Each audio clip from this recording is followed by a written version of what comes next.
नेपालको कन्टेक्स्ट यति सुन्दर भइदियो कि तपाईँहरूको लागि राजनीतिमा जाने बित्तिकै आमूल परिवर्तन व्यक्तिको जीवनमा राष्ट्रले पाओस् नपाओस् तर त्यो थोरै व्यक्ति मात्रै छ त्यो यो डम्पिङ साइटको सिस्टम यसलाई टोटली बन्द गरौँ। बन्जरे डाँडाको मान्छेलाई चाहिँ फोहोर एकदम प्रिय भएर आहा कस्तो राम्रो सहरको फोहोर हामीमा आइपुग्दाखेरि कस्तो सुगन्ध हुन्छ भनेर उनीहरूले स्वीकार गर्नुपर्छ र स्वीकार गर्दैन नि।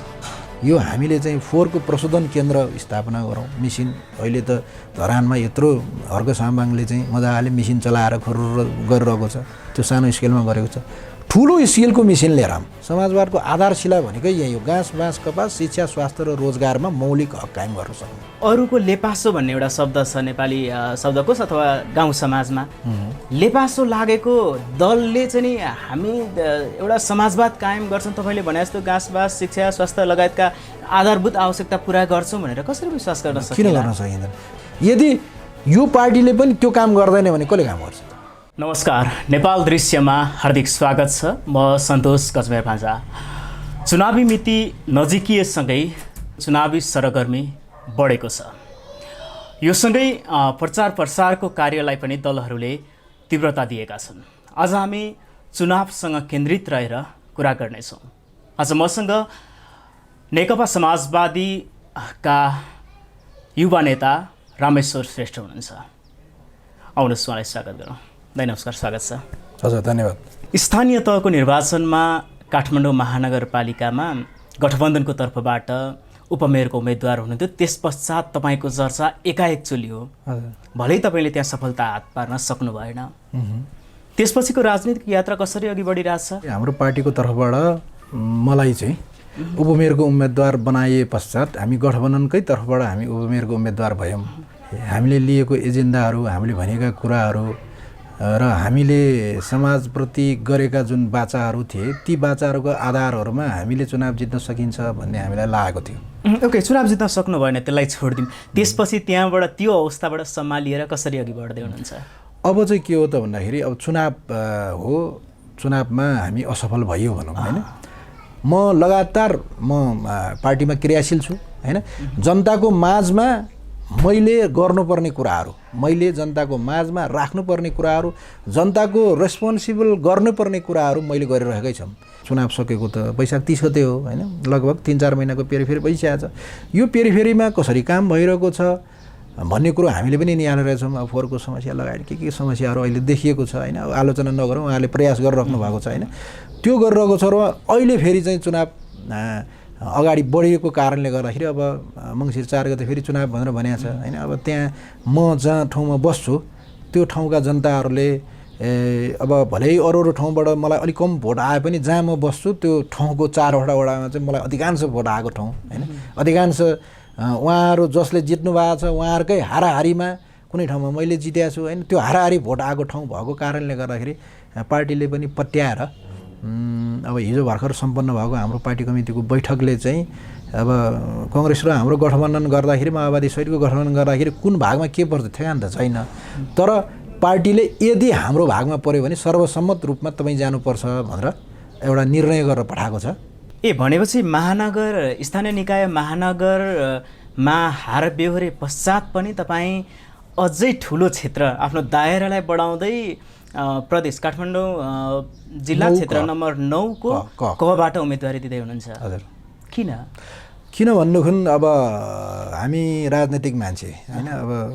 अब मेरो अब कोही मानिसहरू राजनीतिक क्षेत्रमा नयाँ आएर नयाँ गरिरहेको मान्छेहरूलाई त अब गाह्रो साह्रो पर्ला अथवा के छ। अब हामी त पहिलादेखि राजनीति गरेको मान्छे होइन। म त करिब चाहिँ अब म भूमिकाट कालदेखि त्यो बेला म चाहिँ 42-43 सालमा चाहिँ म एसएलसी दिएको र त्यो बेलादेखि हामीले राजनीति गरेको कारणले गर्दाखेरि चाहिँ राजनीतिबाट हटेकै छैन। अब यहाँबाट हामीले चाहिँ छोडेर कहाँ जाने होइन, सम्भावना नै छैन होइन। अब यति उमेरसम्म चाहिँ हामी राजनीतिमा लागेको छौँ।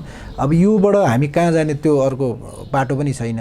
र हार्दाखेरि पनि जित्नेहरू आधारहरू भएको कारणले गर्दाखेरि, किनभनेदेखि त्यहाँ मेरो आधार छ। त्यसपछि यो चिन्हको आधार मात्रै होइन क्या, त्यो ठाउँमा जुन ठाउँमा अस्ति भोटको आधार भयो, जनसङ्ख्याको आधार भयो, म यहीँ जन्मेर यहीँ हुर्किया मान्छे, अहिले जहाँ म बस्छु त्यहाँ म 14 नम्बर वडामा म 15 वर्षदेखि बस्दै आएको छु। 12 नम्बर वडा पनि त्यही हाम्रै क्षेत्रमा पर्छ, त्यहाँ म जन्मेर हुर्केको। त्यसपछि 22 नम्बर वडामा नेपाल आर्ट्स भन्ने स्कुल छ, त्यहाँ म पढेको। त्यसपछि फेरि सरस्वती निकेतन त्यहीँ छ, त्यहीँ पढेको। त्यो वरपर जन्मेर हुर्केर बसेर त्यही वरपर मात्रै त्यहाँको समस्या के छ, त्यहाँ के गर्न बाँकी छ, के कामहरू गर्न बाँकी छ, फोहोर मैलाको समस्यादेखि लिएर जनताहरूको आय आर्जनका कुराहरूदेखि लिएर धेरै कामहरू हामीले गर्न सकिने आधारहरू भएको कारणले गर्दाखेरि मैले फेरि एकचोटि प्रयास गर्ने विचार गरेको छु। र पार्टीले जिम्मेवारी दिइसकेको छ। अब पढ्ने नपर्ने कुरो भनेको नेपाली काङ्ग्रेस माओवादी लगायतको 5 दलीय गठबन्धनको निर्णय हुनु बाँकी छ, त्यसपछिको कुरो नै रह। मैले राजनीतिमा भन्ने गरेको छु, हजुर, नेताहरू परीक्षार्थी र चुनाव भनेको चाहिँ परीक्षा। हजुर, डेफिनेटली सही कुरो। धेरै राजनीतिज्ञहरू त्यो परीक्षामा सहभागी हुन डराएका हुन् कि भन्ने भान मलाई हुन्छ, या डराउनु पर्ने अवस्था पनि छ जस्तो देख्छु मैले। तपाईँ पटक पटक असफल भइरहँदा पनि फेरि परीक्षा दिन तम्सिँदै हुनुहुन्छ। हेर्नुहोस्, पटक पटक त होइन, मैले चुनाव लडेको अस्ति स्थानीय निर्वाचनमा मात्रै हो होइन। हाम्रो पार्टीभित्रको चुनाव त मैले धेरै लडेँ होइन, धेरै ठाउँमा सफलता हासिल गरेँ, कुनै ठाउँमा हारेको पनि छु पार्टीभित्र चाहिँ। तर जनताको माझमा मैले चुनाव लडेको अस्ति मात्रै हो होइन। अस्तिको मेयरको उम्मेदवार, काठमाडौँ महानगरपालिकाको उपमेयरको मात्रै उम्मेदवार मैले भएर लडेको। त्यसमा हार बेहोर्नु पऱ्यो। त्यो पनि कस्तो भन्दाखेरि प्राविधिक कारणले गर्दाखेरि, यो यसलाई चाहिँ अन्यथा नलिउँ, प्राविधिक कारणले हार बेहोर्नु पऱ्यो। र अहिले म उठ्न खोज्दैछु। एउटा आधार कस्तो हुने रहेछ त भन्दाखेरि, राजनीति गर्ने मान्छेलाई तपाईँले अरू धेरै गर्नु पर्दैन। अमेरिकाको राष्ट्रपति बनेको लिङ्कन होइन, डेफिनेटली यो 22 पटक उहाँ हार्नुभयो, 22 पटक लगातार हार्नुभयो होइन। आज चुनाव उठ्यो हार्यो, अर्कोमा गयो हार्यो, अर्कोमा गयो हार्यो। यदि लिङ्कनले अब म सकिने भएँ, अब म चुनाव उठ्दिनँ, अब मैले चाहिँ विश्राम लिनुपर्छ, राजनीतिक यात्राबाट मैले विश्राम लिनुपर्छ भनेर भनेको भए, न लिङ्कनको इतिहास हामीले पढ्न पाउनु, न लिङ्कनलाई हामीले चिन्न पाउनु, न अब्राहम लिङ्कनले त्यो बेला जति परिवर्तनका कुराहरू गरेका थिए त्यो गर्नै पाउन्न थिए। अब हामी अगाडि बढ्ने कोसिस गरेका छौँ होइन। यसलाई सकारात्मक रूपमा लिएर मैले चाहिँ हारलाई पनि जितको आधार हुन्छ। मान्छे नलडिकन होइन, बल्ट्याङ नखाइकन त उठ्नै सक्दैन नि, बल्ट्याङ खाँदै उठ्ने गर्ने हो होइन। अरू खेलमा यो हुन्छ भनेदेखि राजनीतिमा नहुने कुरो भएन। राजनीतिमा पनि बल्ट्याङ खाँदै उठ्दै फेरि प्रयास गर्दै गर्ने हो। फेरि स्वार्थको कुरोले होइन कि, हामी यदि साँच्चै नै मैले हजुरलाई भन्नै पर्दाखेरि मलाई के लाग्छ भन्दाखेरि, राजनीति गर्ने मान्छेलाई धेरै मान्छेले गाली गर्छ होइन, गर्न सक्दैन, यो यिनीहरूले देश खतम भयो, डुबाए, बर्बाद भयो। तर राजनीतिक गर्ने मान्छे जस्तो चाहिँ उसको चाहिँ लाइफ, उसको चाहिँ जीवन, उसको चाहिँ यो जुन उसले चाहिँ गरेको डिभोट चाहिँ त्यति उसले चाहिँ जति देशको लागि गर्छु म, यो गर्छु ऊ गर्छु भनेर भनेको हुन्छ, उसको त्यति सेक्योर हुँदैन कि। राजनीति गर्ने मान्छेको चाहिँ लाइफ त्यति सेक्योर हुँदैन। तपाईँ जति बिजनेसमा तपाईँ आफ्नो डेभोट गर्नुहुन्छ अथवा आफ्नो करियर बनाएर डक्टर इन्जिनियर बन्न चाहनुहुन्छ भने त्यहाँ गएर तपाईँले चाहिँ आफ्नो गर्नुभयो भने तपाईँ सक्सेस हुन सक्नुहुन्छ। तर राजनीति गर्ने मान्छे अनसेक्योर। अब तपाईँले यसो भन्दा कसरी पत्याउने फेरि होइन, चप्पल लाएर सिनेमा छिरेकाहरू हो त्यो डेफिनेटली अब उसका उनीहरूका चाहिँ हावभाव यसो हेर्दाखेरि चाहिँ उनीहरूले चाहिँ अर्कै भए। तर चप्पल लगाएका मान्छेहरू पनि डक्टर इन्जिनियर भएको त छ नि, छैन र?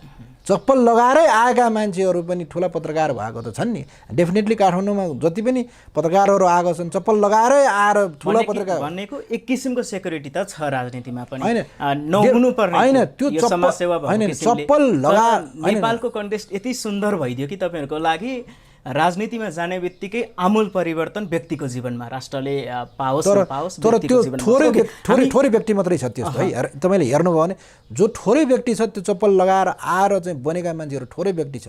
तर चप्पल लगाएर पनि परिश्रम गरेर बनेका डक्टर, इन्जिनियर, पाइलट होइन, तिनीहरू धेरै छन्।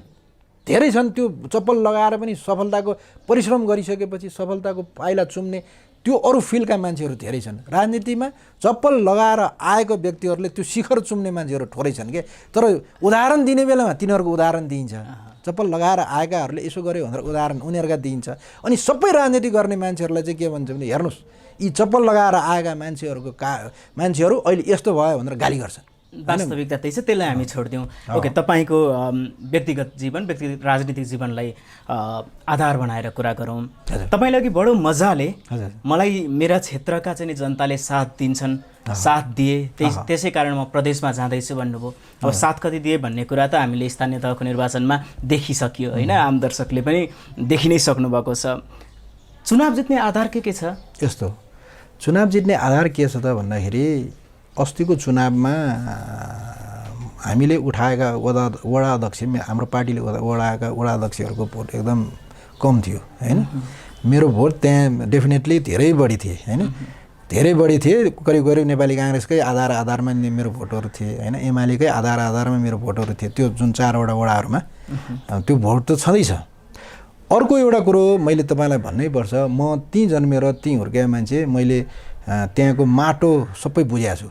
जसरी त्यहाँभित्र चाहिँ सांस्कृतिक रूपमा गर्नुपर्ने चाडपर्वहरूदेखि लिएर, संस्कृतिदेखि लिएर, सम्पदाका कुराहरूदेखि लिएर त्यो भित्रमध्ये जम्मा 3टा वडा चाहिँ भित्री सहरमा पर्छ, 22 र 21 र 12 चाहिँ भित्री सहरमा पर्छ, जहाँ चाहिँ हाम्रो यो इन्द्र जात्राको जात्रा हुन्छ। त्यसपछि अरू जस्तै अब सेतो मसिन्द्रनाथको जात्रा हुन्छ होइन, अरू लगायतका जात्रा। त्यसपछि त्यहाँभित्र रहेको सम्पदाहरू त्यो थुप्रै छन्, त्यो सबै रग मैले बुझाएको छु त्यहाँ। त्यसपछि बाहिरी सहरमा 14 वडामा जहाँ अहिले म बसिया छु, त्यसको घना बस्ती छ, त्यहाँ करिब 20,000 त मतदातै छ त्यहाँ जहाँ म बसिया छु होइन। त्यहाँको फेरि प्रब्लम, त्यहाँभित्र रहेको सम्पदा, त्यहाँभित्र रहेका कुराहरू फेरि बेग्लै छन्। त्यो 3वटा वडा र एउटा वडाको फरक छ त्यहाँ। अनि त्यहाँभित्र रहेका कुराहरू मसँग एकदम मैले बुझेको कारणले गर्दाखेरि मैले तीभित्र रहेका सम्पदाका कुराहरू, शिक्षाका कुराहरू, स्वास्थ्यका कुराहरू मैले पहिला पनि भनेको कारणले गर्दाखेरि आधारहरू त्यहाँबाट हुन्छन्। जस्तै मैले पहिला के भनेको थिएँ त भन्दाखेरि कमसेकम पनि यो फोहोरको जुन समस्या अहिले विकराल रूपमा आएको छ, त्यो फोहोरको समस्या समाधानका लागि अब हामी त त्यो 4वटा महानगरपालिका परेको कारणले गर्दाखेरि फोहोरको समस्या त हामीले अहिले बेहोरिरहेको छौँ। मैले के भनेको थिएँ भन्दाखेरि कमसेकम पनि फोहोरको समस्याको समाधान भनेको जसरी हामी सहरवासीका निमित्त फोहोर अप्रिय कुरा हो, गाउँका मान्छेलाई पनि त्यो त्यत्तिकै अप्रिय हुन्छ। हामीलाई फोहोर मन नपरेर हामीले कहाँ फाल्न लान्छौँ भन्दा सिस्टोल, बन्जरे डाँडामा लगेर हामी फोहोर फाल्छौँ। बन्जरे डाँडाको मान्छेलाई चाहिँ फोहोर एकदम प्रिय भएर आहा कस्तो राम्रो सहरको फोहोर हामीमा आइपुग्दाखेरि कस्तो सुगन्ध हुन्छ भनेर उनीहरूले स्वीकार गर्नुपर्छ र स्वीकार गर्दैन नि। हामीलाई जति अप्रिय छ उनीहरूलाई पनि त्यो फोहोर उत्तिकै अप्रिय हुन्छ। अनि त्यो गाउँमा फोहोर गर्दाखेरि उनीहरूले हामीलाई सहन्छ त सहँदैन नि। त्यसो भएको कारणले गर्दाखेरि त्यही बेला मैले भनेको थिएँ यो सिस्टम जो छ, यो डम्पिङ साइटको सिस्टम, यसलाई टोटली बन्द गरौँ। यो डम्पिङ साइटको सिस्टम बन्द गरौँ होइन। यो हामीले चाहिँ फोहोरको प्रशोधन केन्द्र स्थापना गरौँ। मिसिन अहिले त धरानमा यत्रो हर्क साम्बाङले चाहिँ मजाले मिसिन चलाएर खुरुर गरिरहेको छ, त्यो सानो स्केलमा गरेको छ। ठुलो स्केलको मिसिन लिएर महानगरपालिकाको बजेट त्यो बेला 19 अरबको थियो। अहिले मैले त्यही बेला भनेको थिएँ अबको बजेट 25 अरब हुन्छ भनेर भनेको थिएँ। अहिले महानगरपालिकाको बजेट 25 अरब भएको छ। महानगरपालिकाले चाहियो भने मिसिन किन्नलाई कुनै चाहिँ आइतबार कुर्नु पर्दैन कि, मजाले मिसिन किन्न सकिन्छ। अनि त्यो मिसिन किनेर ल्याइसके पश्चात हामीले चाहिँ फोहोरको प्रशोधन केन्द्र गरेर के गर्ने, यो के अरे यो इलेक्ट्रिसिटी उत्पादन गर्ने कि त्यहाँबाट होइन, ग्यास उत्पादन गर्ने कि गर्न सकिन्छ। अरू त्यो गर्न नसकिने एउटै मात्र आधार के हो भने पैसा छैन भने गर्न नसकिने हो। पैसा त महानगरपालिकासँग छ, त्यो गर्न सकिन्छ भनेर भनेको थिएँ। अब हेर्नुहोस्, अब उहाँहरूले गरिराख्नु भएको छ, उहाँहरूलाई चाहिँ साधुवाद धन्यवाद दिनैपर्छ, गर्न खोजिराख्नु भएको छ। तर उहाँहरू पनि 4 महिना भइसक्यो। हेर्नुहोस्, मिसिन ल्याएर प्रशोधन केन्द्र ल ड्याम केयर गरेर अहिले भएको सिसडोल र बन्जरी डाँडालाई चाहिँ ल अब हामी फाल्दैनौँ, यो हाम्रो फोहोर तपाईँहरूलाई दिँदैनौँ, हामी मिसिन किनेर ल्याउँछौँ भनेर एउटा निर्णय गरेको भए होइन, अहिले जुन महानगरपालिकाका बासिन्दाहरूले जति बेहोरिरहनु भएको छ नि, यो चाहिँ यो फोहोरको चाहिँ हामीले सहिराख्नु परेको छ नि, हामी महानगरवासीकै नाताले हामी सबैले सहिराख्नु परेको छ। यति सहनु पर्ने अवस्था थिएन, किनभने 4 महिना भयो नि त। अब प्रदेशका लागि तपाईँ जाँदै हुनुहुन्छ, अघि बढ्दै हुनुहुन्छ, कस्ता योजनाहरू छन्? तपाईँको उपस्थिति भइसकेपछि प्रदेशले देख्ने परिवर्तनहरू के हुन्?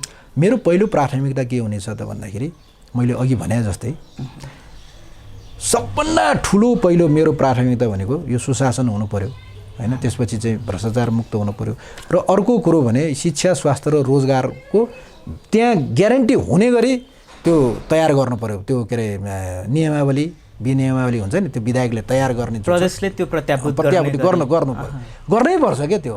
किनभनेदेखि नगर्ने आधार के हो त भन्दाखेरि, नगर्ने आधार भनेको यदि इनकेस हामीसँग पैसा छैन हो भनेदेखि, पैसा भएर पनि गर्न नसकिने हो भनेदेखि चाहिँ त्यो गर्न सकिँदैन। तर अरू सेक्टरमा हामीले खर्च कटाएर भए पनि एउटा विधायकले त्यहाँ पास गरेर भए पनि कमसेकम यहाँ हाम्रो ल बागमती प्रदेशमा हामी गयौँ भनेदेखि बागमती प्रदेशभित्र होइन गर्न सक्ने, हामीले गर्न सक्ने के हो त भन्दाखेरि कमसेकम ल त ठिकै छ, ल स्वास्थ्य क्षेत्रमा स्वास्थ्यको हामीले चाहिँ एउटा चाहिँ यो प्रदेश स्तरको एउटा चाहिँ अस्पताल कहाँ कहाँ बनाउने, कुन कुन जिल्लामा बनाउने हो, त्यहाँ चाहिँ निःशुल्क रूपमा स्वास्थ्य क्षेत्रलाई यति प्रतिशत यस्तो व्यक्तिलाई, यस्तो चाहिँ वृद्धहरूलाई, यो ज्येष्ठ नागरिकहरूलाई, अपाङ्गता भएका व्यक्तिहरूलाई निःशुल्क खर्च र त्यो अस्पतालमा चाहिँ अरूलाई पनि एकदम न्यून शुल्क लिएर होइन त्यो स्वास्थ्य सेक्टरमा चाहिँ सेक्योर गर्ने, त्यो त गर्न सकिन्छ। हामीले त्यो विधायकले चाहिँ कानुन बनाएर त्यो गर्न सकिन्छ। त्यो एउटा सेक्टर भयो।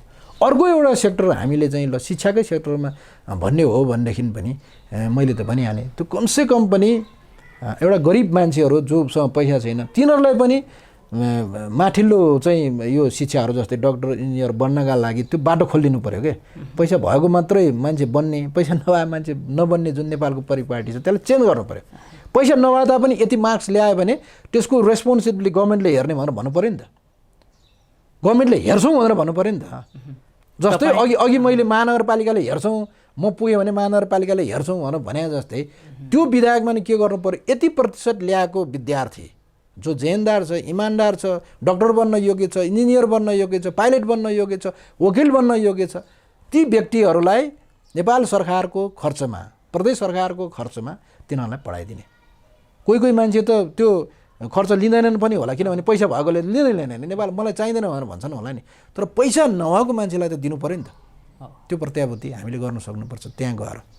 अर्को एउटा कुरो, हाम्रो त्यहाँ अब सांस्कृतिक सम्पदा युक्त हाम्रो चाहिँ सहर छ, त्यो 4वटा वडामध्ये 3टा वडा चाहिँ एकदम सांस्कृतिक युक्त। त्यहाँ अहिले त पुरै जात्रै छ, यो माहौल चाहिँ जात्राको माहौल छ। अहिले इन्द्र जात्रा सुरु हुन लागेको छ होइन, अब के सुरु हुन्छ, त्यसपछि अब हाम्रो अर्को सुरु हुन्छ। त्यो जात्रालाई यदि सरकारले हामीले चाहिँ यसलाई प्रिजर्भ गर्ने नगर्ने हो भनेदेखि त्यो जात्रा सिद्धिएर जान्छ। किनभनेदेखि मान्छे अहिले बिजी भइसकेको छ, पहिला जस्तो छैन अहिले होइन। पहिला भए पो अब अलिकति ऊ छ, अब ऊ छ, अहिले त मान्छे बिजी छ नि। अनि त्यो प्रिजर्भ गर्नका लागि गभर्मेन्टले यदि पैसा नछुटाउने हो भनेदेखि ती जात्राहरू पनि हराएर जान्छ, सम्पदाहरू बिग्रिन लागेको छ होइन, पुरानो भइसकेको छ, भड्किसकेको छ। त्यसलाई नेपाल सरकारले प्रिजर्भ नगर्ने हो भनेदेखि त त्यो पनि चाहिँ समाप्त भएर जान्छ।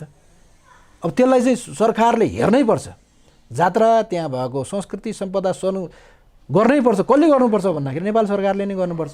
नेपालको सन्दर्भमा डेफिनेटली 2-3वटा कुराहरू पर्यटकहरू हेर्न आउने त, कि सम्पदा हेर्न आउने हो, कि संस्कृति हेर्न आउने हो, कि चाहिँ हाम्रो चाहिँ सगरमाथा हेर्ने हो, प्रकृति हेर्न आउने हो। अरू हामीसँग के छ र? हाम्रो यहाँ भएको ठुल्ठुलो भवन हेर्न आउने त होइन, उनीहरू हाम्रा भवनभन्दा उनीहरूका 100औँ गुणा चाहिँ 100औँ तल्ला भएका भवनहरू छ, त्यो हेर्न आउने त होइन। हाम्रो धरहरा हेर्न आउने त होइन, हाम्रो हेर्न आउने भने त यही सम्पदा यो हेर्न आउने। यसलाई प्रिजर्भ गर्नै पर्छ। यी कुराहरू हामीले चाहिँ यदि साँच्चै नै गर्न सक्यौँ भनेदेखि, यी आधारहरू लिएर हामी अब चुनावमा जानेछौँ होइन, यो आधारहरू तय गर्न सक्यौँ भनेदेखि मेरो विचारमा डेफिनेटली जनताले सुन्नेछ भन्ने मलाई विश्वास छ। तपाईँका यति सुन्दर छ नि योजनाहरू भनौँ होइन, एजेन्डाहरू छन्। म त शुभकामना दिन्छु तपाईँले जित्नुहोस्। हजुर, धन्यवाद। अहिले यसरी यी योजनाहरू सुनिराख्दा तपाईँले किन हार्नुभयो या महानगरवासीले किन तपाईँलाई जिताएनन् भन्ने कुराको पछुतो पनि लागिरहेको छ कहीँ कहीँ। अब प्रदेशमा जितेर तपाईँले नजिताएका जनताका लागि पनि राम्रो काम गर्नुहोस्, त्यो शुभकामना। अलिकति पार्टीको कुरा गरौँ। हजुर, नेकपा समाजवादी जुन उद्देश्य लक्ष्य लिएर नेपाली राजनीतिमा नयाँ पार्टीको उदय भएको थियो, पात्र तिनै भए पनि पार्टी नयाँ थियो, नेकपा समाजवादीले आफ्नो उपस्थितिलाई नेपाली राजनीतिमा किन मजबुत तरिकाले प्रस्तुत गर्न सकेन? अस्तिको चुनावको मूल्याङ्कन गर्दा तपाईँले त्यो भनेको होला, अस्तिको चुनावमा पनि डेफिनेटली यहाँ महानगरपालिकाका केही वडाहरू हामीले हार्यौँ तर डेफिनेटली धेरै नगरपालिकाहरू भनौँ न, जस्तै हेटौँडा नगरपालिका, हेटौँडा उपमहानगरपालिका, पोखरा महानगरपालिकामा मेरै जितेका छौँ, अरू नगरपालिकाहरूमा पनि जितेका छौँ। हामीले चाहिँ डेफिनेटली हामीले चाहिँ धेरै उम्मेदवारी चाहिँ नदियौँ त्यसलाई त्यो बेला, किनभनेदेखि नेपाली काङ्ग्रेससँगको कुरो, माओवादीसँगको कुरोको कारणले गर्दाखेरि जब हामीले उम्मेदवारी नै कम दिएको भए जित्ने पनि हामी त कम जित्ने हो, मलाई त्यही जितेको कम छ। हामीले उम्मेदवारीको चाहिँ कमको आधारमा हामीले ठिकै राम्रै जितेका छौँ। नेपालमा यदि साँच्चै नै समाजवादको आधारशिला तय गरेर अगाडि बढ्ने हो भनेदेखि, जसरी पार्टीले अगाडि बढाएका योजनाहरू छन् त्यो अगाडि बढाउने हो भनेदेखि नेपाललाई समृद्धितर्फ लाने यो बाहेकको अर्को विकल्प हुन सक्दैन। तपाईँ कुरा गर्ने हो भनेदेखि अहिले हामीले चाहेको समाजवाद चाहिँ चीनको जस्तो समाजवाद अथवा चाहिँ जर्मनको जस्तो समाजवाद अथवा फ्रान्सको जस्तो समाजवाद होइन। उहाँहरूको समाजवाद, त्यो बेलाको समाजवाद उहाँको फर्को मारिसकेको छ। त्यसपछि उहाँहरूको समाजवाद भने अहिले त चीनको समाजवाद भनेको त अब चन्द्रमामा कसरी जाने होइन, अब त्यहाँ के गर्ने कसो गर्ने, अब यो बाहेक अर्को ठाउँमा पुगिसकेको छ उहाँहरूको समाजवाद। जर्मनको समाजवाद अर्कै ठाउँमा पुगिसकेको छ। हाम्रो समाजवाद कहाँनिर अल्झिया छ त भन्दाखेरि अहिले पनि हामी गरिबीको रेखामुनि छौँ। नेपालका धेरै नेपालीहरू गरिबीको रेखामुनि छौँ, अशिक्षित छौँ, स्वास्थ्य सेवाबाट हामी वञ्चित छौँ होइन, रोजगार हामीले पाएकै छैनौँ। रोजगारी नपाएर हामी चाहिँ अरबी चाहिँ मुलुकमा गएर चाहिँ 50 डिग्रीकोमा गएर काम गर्नु परिरहेको अवस्थामा हाम्रो समाजवादको आधारशिला भनेको यही 3 तहबाट सुरु गर्नुपर्छ हामीले। घाँस बाँस कपास, शिक्षा स्वास्थ्य र रोजगार तपाईले गर्न सक्नुहुन्छ। एकदम हाम्रो आधारशिला, समाजवादको आधारशिला भनेकै यही हो। घाँस बाँस कपास, शिक्षा स्वास्थ्य र रोजगारमा मौलिक हक कायम गर्न सक्नु। यदि यो पार्टीले पनि त्यो काम गर्दैन भने कसले काम गर्छ त? यदि यो पार्टीले पनि, एमालेका अध्यक्षले भनिसक्नु भएको छ हैन, एमाले बाहेक अरू कुनै पनि दलले नेपालको चाहिँ विकास गर्न सक्दैन या नेपाललाई समृद्धिको पथतर्फ। अब एमाले गर्ने भएको भए, केपी ओलीले गर्ने भएको भए त अस्ति त 2 सरकार थियो, हामी त्यहीँ थियौँ होइन। गर्न दिएन नि उहाँको भनाइलाई सापटीमा होइन, त्यही त घात गरे हो, त्यही त गर्न दिएनन् होइन। हामीले कुनै रोकेका थिएनौँ उहाँलाई। अब उहाँ आफैले गर्न नचाहेको हो, आफैले गर्न नचाहेपछि साथीहरूसँग झगडा गर्ने, साथीहरूलाई चाहिँ तथा नाम भन्ने होइन, साथीहरूलाई चाहिँ अब देशलाई चाहिँ देशको संविधान नमान्ने, अब संसद नै भङ्ग गर्ने, 2 पल्ट त संसदै भङ्ग गर्नुभयो। आफू कसरी टिक्ने, आफूले कसरी गर्ने बाहेकको नसोचेपछि नै यस्तो भएको हो। हामीले चाहिँ त्यो भएर अहिलेको आधारशिला भनेको यही घाँस बाँस कपास, शिक्षा स्वास्थ्य रोजगारमै केन्द्रित हुँदै गर्न सक्नु भएन।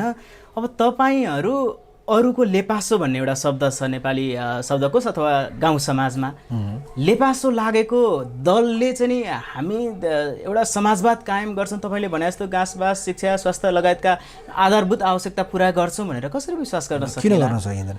तपाईँ हामी हेर्नुहोस्, हामी त यही दलमा अहिले चाहिँ यो हाम्रो चाहिँ अहिले नेपाली काङ्ग्रेसको नेतृत्व भए पनि हामी त यही दलमा सरकारमा सामेल छौँ। भले हाम्रो चाहिँ पार्टी चाहिँ सानो होला होइन, सानो देखिएको छ, सानो देखिए तापनि अब तपाईँ अहिलेको परिपाटीलाई हेर्ने हो भनेदेखि हामी 2 प्रदेशका मुख्यमन्त्रीहरू हाम्रै पार्टीसँग छ होइन। अहिले मन्त्रीमण्डलमा हेर्ने हो भनेदेखि 4वटा मन्त्रालय हामीले लिएको छौँ, प्रयास गर्दैछौँ। नेपाली काङ्ग्रेसले लिएको मन्त्रालय, हाम्रै लिएको मन्त्रालयहरूमा हामीले चाहिँ फलाना काम गर्न सकिन्छ कि यो भनेर चाहिँ गर्दैछौँ। त्यो भएको कारणले गर्दाखेरि चाहिँ यदि नेतृत्व चाहिँ सक्षम भयो भने होइन, जो पार्टीको नेतृत्व गर्ने मान्छे सक्षम छ, गएको नेतृत्व चाहिँ मन्त्री भएर बनेको मान्छे चाहिँ सक्षम छ भनेदेखि गर्न त सकिन्छ। सबै काम प्रधानमन्त्रीले गर्ने अथवा सबै काम राष्ट्रपतिले गर्ने त होइन। त्यहाँ नेतृत्व गरेर गएको मन्त्रीले आफ्नो भागमा परेको मन्त्रालय त गर्न सकिन्छ नि। म तपाईँलाई एउटा प्रश्न गर्छु, भित्र आफ्नो ब्रह्मलाई सम्झेर उत्तर दिनुहोला। तपाईँ गठबन्धनसँगको सहकार्यबाट प्रसन्न हुनुहुन्छ? यस्तो समाजवादीका नेताहरू प्रसन्न छन्? होइन, गठबन्धनसँगको सहकार्यमा म पूर्ण रूपमा प्रसन्न छुइनँ, डेफिनेटली पूर्ण रूपमा प्रसन्न त छैन। तर यो भन्दा अर्को उपाय पनि रहेन। प्रसन्न छुइनँ तर यो भन्दा पनि अर्को उपाय रहेन, किनभने हामी अर्को पाटोमा गयो भनेदेखि अहिले एमालेमै फर्किँदाखेरि अथवा एमालेसँगै जाँदाखेरि प्रधानमन्त्री को बनाउने भन्दाखेरि उही केपी ओलीको नाम आउँछ, पार्टी अध्यक्ष को हो भन्दाखेरि उही केपी ओलीको नाम आउँछ। जहाँ हामीले चाहिँ त्यसलाई अस्वीकार गरेको, जो प्रधानमन्त्री बनेर चाहिँ यति दुःख खाएको, देशले दुःख खाएको, राष्ट्रले दुःख खाएको, त्यसपछि चाहिँ संविधानले दुःख खाएको, संविधान पनि त त्यो बेला घाइटे थिए होइन, घाइटे नै बनाइदिएका थिए। अब दुई दुईचोटि संविधान भङ्ग यो के अरे हाम्रो संसदै भङ्ग गरेको, त्यस्तो अवस्थामा फेरि त्यो पाटोमा गएर उसैलाई प्रधानमन्त्री बनाउने, उसैलाई पार्टी अध्यक्ष मानेर जाने कि अलिकति सहेर गठबन्धनमा बस्ने भन्ने दुइटै अप्सन रह्यो। त्यो भएको कारणले गर्दाखेरि भले गठबन्धनबाट पूर्ण सन्तुष्टि नभए तापनि, सन्तुष्टि त छैन, भले सन्तुष्टि नभए तापनि यसको विकल्प छँदै छैन। उतातिर गयो भनेदेखि फेरि त्यसैलाई स्वीकार्नु पर्ने हुन्छ। फेरि त्यही चित्त नबुझेपछि फेरि केपी ओलीले फेरि भङ्ग गरिदिन्छ। चुनाव हुन्छ, फेरि आफूलाई चित्त बुझ्दैन, आफू चाहिँ आफ्नो चाहिँ भनेको कुरा चाहिँ टेर्दैन भनेदेखि फेरि भङ्ग गरिदिन्छ। भनेपछि नेपाली जनतालाई, नेपाल राष्ट्रलाई, नेपालको संविधानलाई यस्तो गर्ने मान्छेलाई फेरि पुनः प्रधानमन्त्री गर्ने गरी जानुभन्दा यही गठबन्धन स्वीकार गरेर जानु चाहिँ उत्तम हुन्छ, विकल्प छ। यसैलाई हामीले चाहिँ लानुपर्छ भन्ने मान्यताका साथ भनेपछि एउटा निरीहता भनौँ, एउटा कमजोरीको पराकाष्ठ अहिले गठबन्धन। निरीहता त नभनौँ होइन, निरीहता होइन। हामी पनि डेफिनेटली हामी पनि के गर्छौँ भन्दाखेरि अब हामीलाई चाहिँ बाइपास गरेर अथवा चाहिँ हामीले दिनुपर्ने कुराहरू नदिएर, सिट सङ्ख्या नदिएर, हेपिएर त्यस्तो गर्छ भनेदेखि हामी गठबन्धनमै बस्दैनौँ। त्यो त देखिरहेको छ, माओवादीले दम्बका साथ हामीलाई यति सिट चाहिन्छ होइन, हामीले पनि भन्ने अवस्था छ। तर तपाईँहरूले त्यो छ, तर चाहिँ यदि साँच्चै नै ऊ गर्ने, हेप्ने, यताउता गर्ने भने हामी पनि बस्दैनौँ। हामी पनि कुनै पनि हालतमा त्यसरी चाहिँ पेलेर हेपिएर चाहिँ बस्ने अवस्था रहँदैन। र उतापट्टि कुरा पनि मिल्न सक्छ, फेरि एमालेसँग पनि कुरो मिल्न सक्छ। त्यो कुरामा के कुरामा मिल्न सक्छ भन्ने, ठिक छ ल, प्रधानमन्त्रीको क्यान्डिडेट कोही अरू, त्यहीँबाट अर्को अध्यक्ष अर्को होइन, ल पार्टी एकता गरेर जाउँ अथवा चाहिँ अब वाम एकता गरेर जाउँ भन्दाखेरि मिल्छ। फेरि अहिले पनि ल खड्ग ओली होइन, केपी ओली होइन, अब अलि उमेर पुगेकाहरू होइन, अर्को मान्छेलाई लिएर जाउँ, प्रधानमन्त्रीको क्यान्डिडेट अर्को तयार गरौँ, अर्को चाहिँ पार्टी अध्यक्ष तयार गरौँ भन्दाखेरि एकता पनि हुन्छ, गठबन्धन पनि हुन्छ, सबै हुन्छ। तर त्यही मान्छेलाई स्वीकार गरेर त्यही मान्छेको लिडरसिपमा त्यसरी नै जाने हो भनेदेखि चाहिँ स्वीकार्य छैन। यति नै हो नि, अहिले पनि त त्यही हो कुरो। भनेपछि मनमा कहीँ न कहीँ चाहिँ एमालेमै होइन, एमालेमै जाने, एमालेमै भइदियो भन्ने होइन कि वाम गठबन्धन हुनुपर्छ, वाम एकता हुनुपर्छ भन्ने चाहिँ छ। त्यो भइदिए हुन्थ्यो भन्ने चाहिँ छ। किन छ त भन्दाखेरि त्यो भइदिएको खण्डमा आखिरमा मेरो विचारमा चाहिँ अरू कुनै दलले चाहिँ नआटे पनि हुन्छ। फेरि यदि फेरि वाम गठबन्धन हुने हो, अरूले यो ऊ भइसक्यो, यो बर्बाद हुन्छ भनेर भनिरहेको छ। तर चाहिँ मेरो विचारमा चाहिँ फेरि वाम गठबन्धन हुने हो र अर्को कुनै नयाँ पात्र प्रधानमन्त्रीका रूपमा आउने हो, पार्टी अध्यक्षका नाममा आउने हो भनेदेखि अहिले पनि वाम गठबन्धनले 2/3 भन्दा बढी लिएर आउँछ। यसमा कुनै दुई मत छैन। तर टेस्टेड मान्छे, जो टेस्टेड भएर चाहिँ हामीले चाहिँ धोका खाएर चाहिँ जसले चाहिँ राष्ट्र र जनतालाई, जसले चाहिँ अब चाहिँ संविधानलाई ध्वस्त बनाए, अब उही मान्छे चाहिँ आउने भएपछि त त्यहाँ त बस्ने कुरै भएन। कजन यति मात्रै हो, अरू कुनै कजन छैन होइन। अब त्यहाँभित्र रहेका कुराहरू राम्रा मान्छेहरू पनि छन्, एमालेभित्र कति राम्रा मान्छेहरू पनि छन्, अहिले पनि त्यहीँभित्र बसिया छ। 10 भाइहरू त पेलेर, हेपिएर, ठिचिएर, मितेर त्यहीँ बसिया छन् होइन। उनीहरूको फेरि पिर वेदना त उहाँहरूको पनि छँदैछ होइन। त्यो भएको कारणले गर्दाखेरि चाहिँ अब वाम गठबन्धन होस्, पार्टी एक होस्, कम्युनिस्टहरू एक ठाउँमा पुगुन् भन्ने चाहिँ छ होइन। अब पात्र चाहिँ अप्रिय भएको कारणले गर्दाखेरि मात्रै न यो अल्झिया हो, प्रिय पात्र भयो भने हुन्छ। ओके रामेश्वरजी, तपाईँलाई धेरै धेरै शुभकामना मैले अघि पनि दिइसकेँ। अबको प्रदेशसभा निर्वाचनमा चाहिँ नि तपाईँको जित सुनिश्चित होस्। तपाईँले भनेको जस्तो नेकपा समाजवादी चुनावसम्म जसरी निरीह अवस्थामा रहनुपर्छ, त्यस पश्चात एउटा शक्तिशाली पार्टीको रूपमा उदय हुन सकोस्, स्थानीय तहको निर्वाचनको जस्तो अवस्था फेरि नदोहोरियोस् भन्ने शुभकामना पनि छ। कार्यक्रममा आइदिनु भयो, धेरै धेरै धन्यवाद। मलाई पनि तपाईँले यति बोलाएर यति चाहिँ राख्ने कुरा मौका दिनुभएको छ होइन। मैले पनि मेरो तर्फबाट, मेरो पार्टीको तर्फबाट तपाईँलाई धेरै धेरै शुभकामना र धन्यवाद दिन चाहन्छु। धन्यवाद।